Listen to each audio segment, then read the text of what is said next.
Hi KCT aspirants, welcome back to the channel. So ಇವತ್ತಿನ ವಿಡಿಯೋದಲ್ಲಿ will be discussing about the rank versus mark. ತುಂಬಾ ಜನ comment ಮಾಡ್ತಿದ್ರು ನನಗೆ ಬೋರ್ಡ್ಸ್ ಅಲ್ಲಿ ಇಷ್ಟು ಮಾರ್ಕ್ ಬರ್ತದೆ, ನಾನು ಎಷ್ಟು ಸಿಇಟಿ ಅಲ್ಲಿ ತೆಗಿಬೇಕು, ಹೌ ಮಚ್ ರ್ಯಾಂಕ್ ನನಗೆ ಬರ್ಬೋದು ಅಂತ. ಸೊ ಇದು ನಾನು ಸಿಇಟಿ ಎಕ್ಸಾಮ್ ಮುಂಚೆ ಕೊಡ್ತೀನಿ, ಯಾಕಂದ್ರೆ you can have a small idea. ಇದು this won't be the final ಏನಿದೆ ರಿಸಲ್ಟ್ ಆಗಿರ್ಲಿಕ್ಕಿಲ್ಲ, but this will be a small, ನಿಮ್ಗೆ ಐಡಿಯಾ ಸಿಗ್ತದೆ ಎಷ್ಟು ಮಾರ್ಕ್ ಬೇಕು, ಎಷ್ಟು ರ್ಯಾಂಕಿಗೆ ಅಂತ. ಸೊ ಬನ್ನಿ ಇವತ್ತಿನ ವಿಡಿಯೋಗೆ ಹೋಗುವ.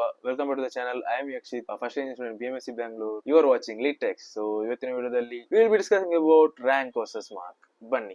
ಸೊ ನಿಮ್ಗೆ ಗೊತ್ತಿರ್ಬೋದು, ಯುವರ್ 50-50 ಮಾರ್ಕ್ ಅಂತ ಹೇಳ್ತಾರೆ. Like 50 marks will be from your boards and 50 marks will be from your KCT ಅಂತ ಹೇಳುತ್ತೆ. ಸೊ ಬೋರ್ಡ್ಸ್ ತುಂಬಾ ಡಿಪೆಂಡ್ ಆಗ್ತದೆ, ಬೋರ್ಡ್ಸ್ ತುಂಬಾ ಇಂಪಾರ್ಟೆಂಟ್ ಆಗ್ತದೆ, ಸಿಟಿ ತುಂಬಾ ಇಂಪಾರ್ಟೆಂಟ್ ಆಗ್ತದೆ. ಸೊ ದ ಸೆಕೆಂಡ್ ಈಸ್ ಬಂದು rank depends on difficulty of the paper. So ನಿಮ್ಮ ಡಿಫಿಕಲ್ಟಿ ಆಫ್ ದ ಪೇಪರ್ ಮೇಲೆ ತುಂಬಾ ಡಿಪೆಂಡ್ ಆಗ್ತದೆ. ಯಾಕೆ ತುಂಬಾ ಈಸಿ ಇದ್ರೆ ನಿಮ್ಮ ರ್ಯಾಂಕ್ ಫ್ಲಕ್ಚುಯೇಟ್ ಆಗ್ತದೆ, ಅಂದ್ರೆ ತುಂಬಾ ಕೆಳಗೆ ಹೋಗ್ತದೆ. ಅಂದ್ರೆ like last time it was ತುಂಬಾ ಈಸಿ ಇದ್ದ ಪೇಪರ್ ಆಗಿರೋದ್ರಿಂದ ರ್ಯಾಂಕ್ ತುಂಬಾ ಫ್ಲಕ್ಚುಯೇಷನ್ ಆಗಿತ್ತು. ಸೊ ಇದು ಫೈನಲ್ ಇದಾಗಿರ್ಲಿಕ್ಕಿಲ್ಲ, but it is just reference ಕೊಡುವ ಅಂತ ಹೇಳಿ ಇದು ಮಾಡಿದ್ದೇನೆ. ಇದು ಮೋಸ್ಟ್ ಆಫ್ ಇದು ಸರಿ ಇದೆ, but it depends on the difficulty. So ಹೋಗುವ KCT marks versus rank breakdown. So if you score 295 to 300 ಅಂದ್ರೆ 98% I think, and if you score 150 to 160 you can accept your rank between 1 to 150 CT rank ಆಗಿರ್ಬೋದು. ಅದಾದ್ಮೇಲೆ if you score 290 to 295 in your boards, and if you score 140 to 150 in your KCT exam, you can score from 150 to 600. ಆ ರ್ಯಾಂಕಿನ ಒಳಗೆ ನೀವು ಬರ್ತೀರಿ. ಅದಾದ್ಮೇಲೆ 285 to 290 ತೆಗೆದ್ರೆ ನೀವು boards ಅಲ್ಲಿ, and 130 to 140 ತೆಗೆದ್ರೆ there is a chance of getting into 160 and 600 to 1500 ಒಳಗೆ ಬರೋ ಚಾನ್ಸ್ ಇದೆ. ಅದಾದ್ಮೇಲೆ if you score 280 and 285 ಮತ್ತೆ 120 to 130 ತೆಗೆದ್ರೆ there is a chance of 1500 to 4000 ಬರೋ ಚಾನ್ಸ್ ಇದೆ. ಅದಾದ್ಮೇಲೆ 270 to 280 ತೆಗೆದು 110 ಮತ್ತೆ 120 ತೆಗೆದ್ರೆ there is a chance of coming 4000 ಮತ್ತೆ 8000. ಇದರಲ್ಲಿ ನಾನು ಸಲ ಹೇಳ್ತೀನಿ, I think I scored 278 in boards and 113 our CT.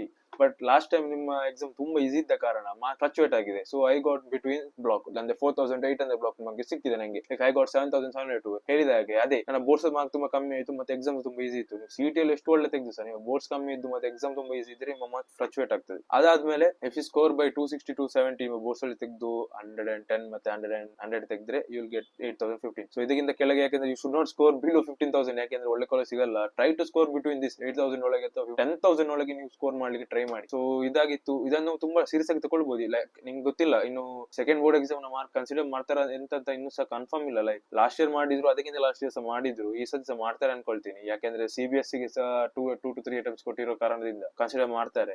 ಅದ್ರ ಬಗ್ಗೆ ಟೆನ್ಷನ್ ಮಾಡಬೇಕು, ಬೋರ್ಡ್ ಎಕ್ಸಾಮ್ ಮೇಲೆ ಟೆನ್ಷನ್ ಮಾಡಬೇಕು. ಯಾಕಂದ್ರೆ ಬೋರ್ಡ್ ಎಕ್ಸಾಮ್ ಆಗ್ತಾ ಬಂತು, ಇನ್ನು ಎಲ್ಲ ಇರೋದು ನಿಮ್ಮ CT ಮೇಲೆ ಫೋಕಸ್ ಮಾಡಿ. Try to get more than 130. ಯಾಕಂದ್ರೆ ಎಕ್ಸಾಮ್ ತುಂಬಾ ಈಸಿ ಬಂದ್ರೆ ನಿಮ್ಮ ಹಣೆ ಬರ, ಯಾಕಂದ್ರೆ ತುಂಬಾ ರ್ಯಾಂಕ್ ಡಿಫ್ಲೆಕ್ಟ್ ಆಗ್ತದೆ. ಸೊ ಒಳ್ಳೆ ಮಾರ್ಕ್ ತೆಗೀರಿ, ಪ್ರಿಯೋರಿಟಿ ಲಿಸ್ಟ್ ಅನ್ನು ಫಾಲೋ ಮಾಡಿ, ಟೆಸ್ಟ್ ಬರೀರಿ, ಹೇಗೆ ಮಾಡೋದು ಎಲ್ಲ ನಾನು ವಿಡಿಯೋ ಮಾಡಿದ್ದೇನೆ, ಈ ಚಾನಲ್ ಇದೆ. ಸೊ ಮುಂದಿನ ವಿಡಿಯೋ ಯಾವ್ದ್ರ ಬಗ್ಗೆ ಬೇಕಂತ ಕಮೆಂಟ್ ಮಾಡಿ. ಸಿಗುವ ಮುಂದಿನ ವಿಡಿಯೋದಲ್ಲಿ. ಬಾಯ್.